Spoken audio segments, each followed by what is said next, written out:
வணக்கம் நண்பர்களே. இன்றைக்கி 79வது நாள் நம்ம பெருவிடை கிராஸ் நாட்டுக்கோழி குஞ்சு வளர்ப்பில் குஞ்சு எங்கே இருக்குது அப்படின்னு சொல்லிட்டு அந்த கோழி குஞ்சை போய் தேடணும். அப்போ பார்த்திங்கன்னா அது தாய் அடையில் உட்காந்துருந்துச்சு இல்லையா, அதில் போய் உள்ளுக்கு வந்து சொருகிக்கிட்டு நிற்கிது. ஆக்சுவலாக அது குஞ்சு பொறிக்க ஆரம்பிச்சிருச்சு. நேற்றே 2 குஞ்சு பொறிச்சிருச்சு. அதனால தான் நான் வெளியே பற்றி விட்டு அடைச்சிருந்தேன். இப்போ பாருங்கள் 4 குஞ்சு பொறிச்சிருக்குது. ஆனாலும் பாருங்கள் இந்த கோழி வந்து பார்த்திங்கன்னா தாய்கிட்ட வந்து அடங்கிட்டு இருக்கு. அந்த கோழியும் வந்து அதை அக்செப்ட் பண்ணுது. ஒத்த குஞ்சாக இருந்துச்சுன்னா எப்போயுமே தாய்க்கோழி வந்து அதை வந்து துரத்தி விடாது. ஆனால் ஏன் அதை வெளியே எடுத்து விட்டோம்னா, இப்போ அடுத்தடுத்து குஞ்சுகள் பொறிச்சிக்கிட்டு இருக்கிறப்போ அந்த குஞ்சு வந்து பார்த்திங்கன்னா அதுக்கு நிதானம் தெரியாது. ஆனால் இந்த தாய்க்கோழி வந்து மற்ற கோழிகளோட நல்ல கொஞ்சம் கவனமாக இருக்கும். குஞ்சு பொறிச்சிக்கிட்டு இருக்கிறப்போ கால்களை நகட்டாது. ஏற்கனவே உடஞ்ச முட்டைகளை வந்து எடுத்துடுறேன். அப்படி எடுத்துட்டோம்னா அது வந்து முழு முட்டைகளை நல்லா அடகாக்கும். அப்படிங்கிறப்ப எல்லா குஞ்சும் 100% ஹேச்சிங் ஆகும். அப்படிங்கிறதுக்காக அதை எடுத்து போட்டுட்டு அப்புறமா அந்த குஞ்சுகள் முட்டைகளை பூரா வந்து பார்த்திங்கன்னா அது இழுத்து வைக்கலை. அதுக்காக வச்சுக்கிறோம். இருந்தாலும் நம்ம அதை கொஞ்சம் ரெடி பண்ணி வச்சுருவோம் அப்படிங்கிறத. இதை பாருங்கள், இப்போ இதில் எத்தனை முட்டை? 7 முட்டை இருக்குது. மொத்தம் 10 முட்டை அடை வச்சோம். ஒரு முட்டை வந்து அந்த கருப்பு கோழி பொறிக்காதனால அதையும் தூக்கி இதில் வச்சாச்சு. இப்போது வந்து மிச்சம் இருக்கிறது 7 முட்டைகள் இருக்குது. இதுக்கு அப்போ 11 முட்டை கணக்கு வரும். 7 முட்டைகள் இருக்குது. அதுலேயும் வந்து 2 வந்து உடஞ்சி இருந்தது. இன்னும் பூரா வந்து பார்த்திங்கன்னா எல்லாம் பொறிக்கும் அடுத்தடுத்து. அந்த குஞ்சை வெளியில் பற்றி கதவை பூட்டியாச்சு. நைட்டும் வந்து அந்த குஞ்சை வந்து தனியாக தான் அடைக்கணும். இல்லைன்னா இதை போய் டிஸ்டர்ப் பண்ணிக்கிட்டு இருக்கோம். வேறு குஞ்சுகளோடையோ இல்லை எதுலையாவது வீட்டுக்குள்ளே கூட தனியாக அடைச்சி போட்டுற மாதிரி இருக்கணும். இப்போ மறுபடி பார்த்தேன், இந்த முட்டைகளை வந்து பார்த்திங்கன்னா குஞ்சு பொறிக்கிற சமயத்தில் அது நல்லா உள்ளே இழுத்து வைக்கணும். அதுக்காகத்தான் நான் வந்து சரி நம்மளே வந்து எடுத்து வச்சிரும் அப்படின்னு சொல்லிட்டு இழுத்துக்கிட்டு இருந்தேன். அப்புறம் பார்த்தேன் ஒரு குஞ்சு வந்து மூக்கு மட்டும் வெளியில் வந்துருந்துச்சு. அதை உடச்சி பார்த்தேன்.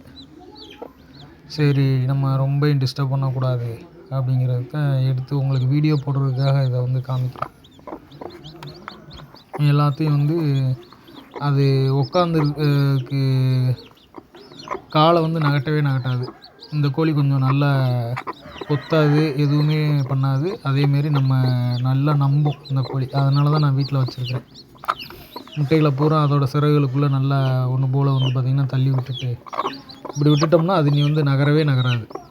அது பாட்டுக்கு அப்படியே இருக்கும். இதே மாதிரி கருப்பு கோழிகிட்ட நம்ம ஹேண்டில் பண்ண முடியுமான்னா கஷ்டம்தான். 2 கருப்பும் வந்து பார்த்திங்கன்னா கோவம் அதிகமாக இருக்கும். டப்புன்னு குத்திரும். அந்த குஞ்சு வந்து வெளியில் அங்கிட்டு நடமாடிக்கிட்டு தெரியுது. பிட்வீன் கேப்பில் வந்து நம்ம இந்த கூண்டை பூட்டியாச்சு. அடுத்து நம்ம வேலைகள் வந்து ஆரம்பிக்கணும். ஏன்னா அந்த மயில் கருப்பு வந்து மேலே அடைச்சிருந்தோம் இல்லையா, அது குஞ்சு பொறித்து ஒரு நாள் தான் அடைச்சிருந்தோம். இனி அதை வந்து மேலேயே வச்சுட்டு இருக்க முடியாது. ஏன்னா இது இப்போ குஞ்சு பொறிச்சிருச்சுன்னா இன்னைக்கு நைட்டு ஃபுல்லாக குஞ்சும் பொறிச்சு முடிச்சிடும். நாளைக்கு வந்து எல்லா குஞ்சுமே பொறிச்சிருச்சுன்னா இதை வந்து நம்ம மேலே இறக்கி விடணும். அப்போ தான் குஞ்சுகள் வந்து தரையில் நடக்க பழகும். ஒரு நாளாவது நம்ம அடைச்சி போட்டு வச்சுருக்கணும் ஒரு கண்டிஷன் வந்துடுச்சு. அப்படிங்கிறதுனால தான் நம்ம ஏற்கனவே பக்கத்தில் வந்து நம்ம குஞ்சுகளை அடைச்சி போடுறதுக்காண்டி ஒரு வலை அடித்து வச்சுருந்தோம் இல்லையா, மீன் வலை சுற்றி கட்டி அந்த இடத்துல. இப்போ அதில் வந்து குஞ்சுகள் கோழி எதுவும் இல்லாதனால பூரா கல்லுகளாக கிடந்தது. அதனால் நான் என்ன பண்ணுறேன்னா, கல்லுகள் அதிகமாக கிடந்ததுன்னா கோழிக்கு வந்து கிளையிறதுக்கு செய்கிறதுக்கு ரொம்ப கால் வலிக்கும். அதனால் என்ன பண்ணுறேன்னா, அந்த கல்லுகளை பூரா வந்து பார்த்திங்கன்னா ஒரு சின்ன மம்பட்டி வச்சு எல்லாத்தையும் வலித்து எடுத்து ஓரமாக போட்டுட்டு நீட்டாக இருக்கிற மாதிரி பண்ணிவிட்டு, அடுத்து வந்து கம்பும் அரிசியும் வந்து குஞ்சுகளுக்கு அடித்து மிக்சியில் போடணும். அதுக்காக கம்பு அரிசியும் வந்து போட்டு மிக்சியில் அடிச்சுட்டு இன்றைக்கி சண்டேங்கிறதுனால நம்மளால் வந்து இவ்வளோ ஒர்க் வந்து ஃப்ரீயாக பண்ண முடிஞ்சிச்சு. ஆனால் இன்னும் வேறு எந்த வேலையும் கிடையாதுங்க. அது கோழிகளுக்கு தேவையான இடத்த நம்ம ரெடி பண்ணியாச்சு. அடுத்து அதுக்கு குடிநீர் வந்து என்னென்னா சீரகமும் மிளகு அதுபோக நாட்டு சர்க்கரை இது 3ஐயும் போட்டு கொதிக்க வைக்கிறேன். இது போட்டு குஞ்சுகளுக்கு கொடுத்தோம்னா இந்த பனியினால் வர்ற சளி பிரச்சனைகள் எதுவும் இருக்காது. அப்படிங்கிறதுக்காக இது எப்போயுமே ரெகுலராக இது தான் கொடுக்குறது. அடுத்து வந்து கொஞ்சம் கொத்தமல்லி தண்டு இருந்தது. நம்ம தாய்க்கோழி வந்து பார்த்திங்கன்னா அது நல்லா சாப்பிட்டு ரொம்ப நாள் ஆயிடுச்சு. அப்படிங்கிறதுக்காக அதுக்கு பிடிச்சமான உணவுகளை பூரா நான் இன்றைக்கி வந்து கொடுக்க போகிறேன். தக்காளி கட் பண்ணி வச்சுருக்கேன். அது போக சின்ன வெங்காயம், அப்புறம் வந்து பார்த்திங்கன்னா இந்த மல்லி இலை தண்டு, இது 3மே அது நல்லா சாப்பிடும் விரும்பி. பாவம் அது முதல்ல இப்போ தான் குஞ்சு பொறிச்சிருக்கு. இவ்வளோ நாள் நிம்மதியாக சந்தோஷமாக சுற்றிக்கிட்டு இருந்தது. இப்போ குஞ்சுகள் பொரிச்சிட்டதுனால அந்த குஞ்சுகளுக்கு வந்து இறபறை கொடுக்குறதுலேயே அதுக்கு ரொம்ப கஷ்டமாக இருக்கும். அதனால் இப்போ குஞ்சுகளை மொத்தமாக வாளியில் பிறக்கி அதை க்ளீன் பண்ணி வச்சோம்ல, அந்த வலை கட்டி இருக்கிற இடத்த, அந்த தரையில் இப்போ வந்து பார்த்திங்கன்னா விட்டுட்டேன். போனதும் தக்காளியை பார்த்ததும் நல்லா சாப்பிடுது பாருங்க. அதோட விருப்பப்பட்ட உணவு. அதுபோக அரிசியும் வந்து பார்த்திங்கன்னா அரிசி, கம்பு எல்லாத்தையும் மிக்சியில் அடித்து போட்டு விட்ருக்கோம். சின்ன கோழிகள் பெரும்பாலும் தக்காளி சாப்பிடாது. தாய்க்கோழி வந்து பார்த்திங்கன்னா அது பாட்டுக்கு நல்லா சாப்பிடுது. குஞ்சுகளுக்கு பிறகு கொடுக்கணுங்கிறத விட ரொம்ப நாள் பசியோடு இருந்திருக்கும். அதனால் அதுக்கு கொடுப்போம் அப்படின்னு சொல்லிட்டு கொடுத்துட்டேன். குஞ்சுகளுக்கு இனி வந்து அந்த கல் இருக்குது பாருங்கள், அந்த சிமெண்ட் கல், அதில் வந்து போட்டு வச்சுருக்கேன். அந்த கொதிக்க வச்ச தண்ணியும் அப்புறமா அந்த கம்பு, அரிசி எல்லாத்தையும் போட்டு வச்சுருக்கேன். இனி அது வந்து குதிக்கப்படும். இதுதான் அந்த மீன் வலை.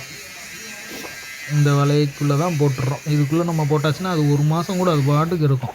ஏன்னா அதுக்கு தேவையான இறையை நம்ம வச்சிடுறோம்.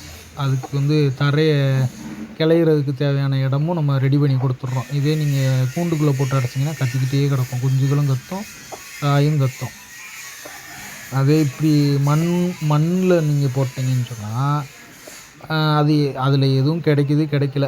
ஆனால் அது வந்து பார்த்திங்கன்னா நல்லா கிண்டிக்கிட்டே இருக்கும். அதுக்கும் வந்து பார்த்திங்கன்னா நினச்சோங்க பொழுது போகும், பிறகு ரெஸ்ட் எடுக்க ஆரம்பிச்சிடும்.